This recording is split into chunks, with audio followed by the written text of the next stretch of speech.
Okay. Morning. Dario. One of the biggest, I highly respect, and I believe he's one of the biggest economists. The man behind uh, the American hedge fund. Well, he was the Fed's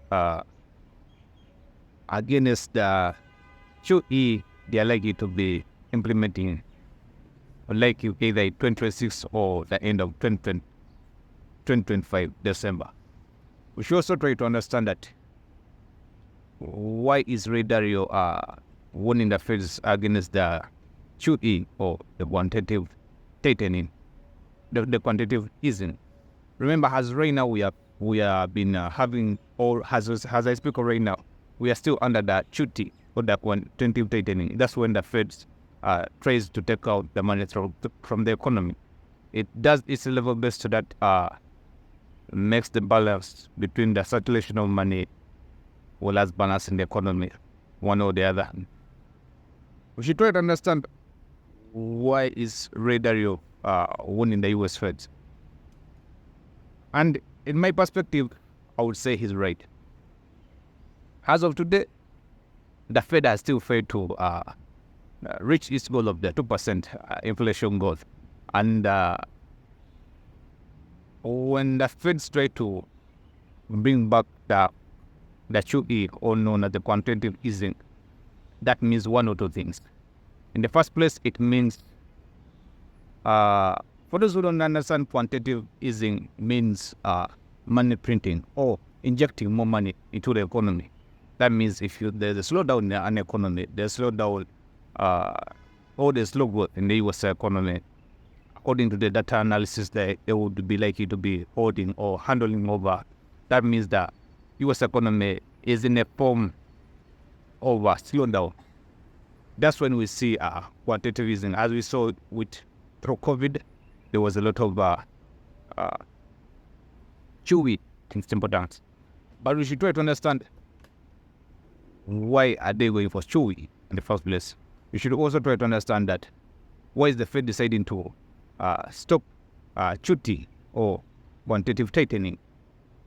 To understand all this, we should also try to understand that if the Fed is any quantitative tightening, that means it was doing its level best to control inflation, okay, to end inflation. However, the Fed found itself in a caliber where it had to run as fast as possible to stop quantitative tightening to quantitative easing. For one reason, unemployment that had risen in the US. As I speak of last month of October, the US lost almost 150,000 jobs.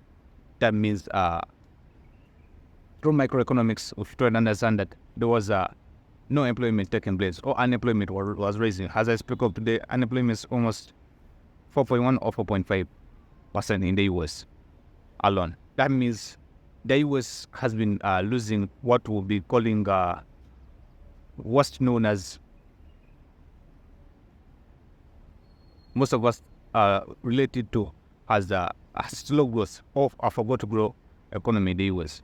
We should also try to understand that this kind of a caliber or kind of a economy means one or two things. It means that the Fed needs to sit down and revise again. However, it depends at what time and at what moment does the Fed think of doing the QE or the quantitative easing. See, in the name of saving the US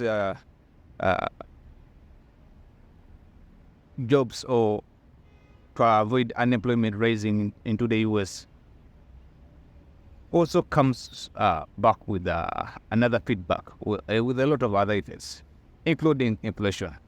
As of today, the US core inflation and core inflation data, has the consumer price index indicator allocates it, is at 3%. Has the data says it goes. However, we never received the data of October. As of now, we're in November and we're heading for December, where quantitative tightening ends on 1st December. She also tried to understand that such a caliper means it means one or two ways. That we have to remind ourselves, how's the US debt looking at?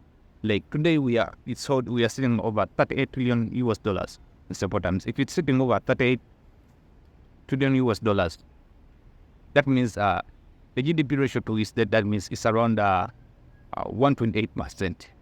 When if it's sitting over 125%,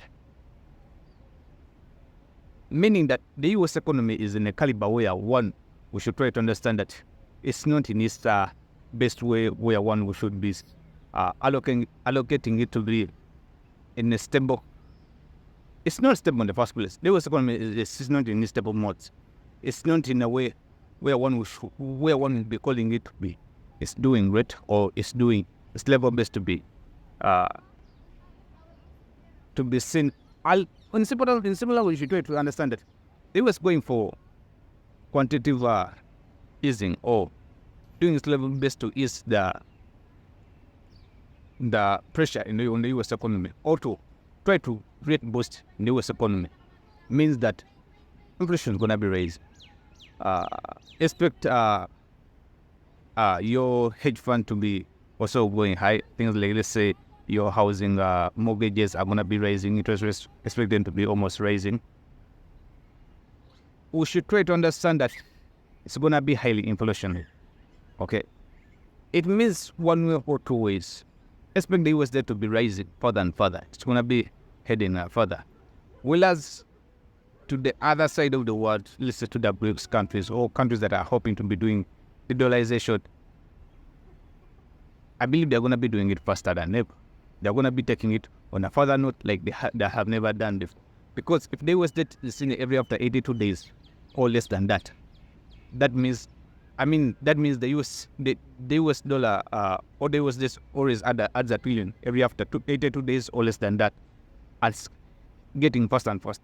Meaning, if the US government is not ready to revise its spending and it's not ready to cut its cost of spending, just a few weeks back, a week back, Trump was trying to stimulate the economy with $2,000 to taxpayers.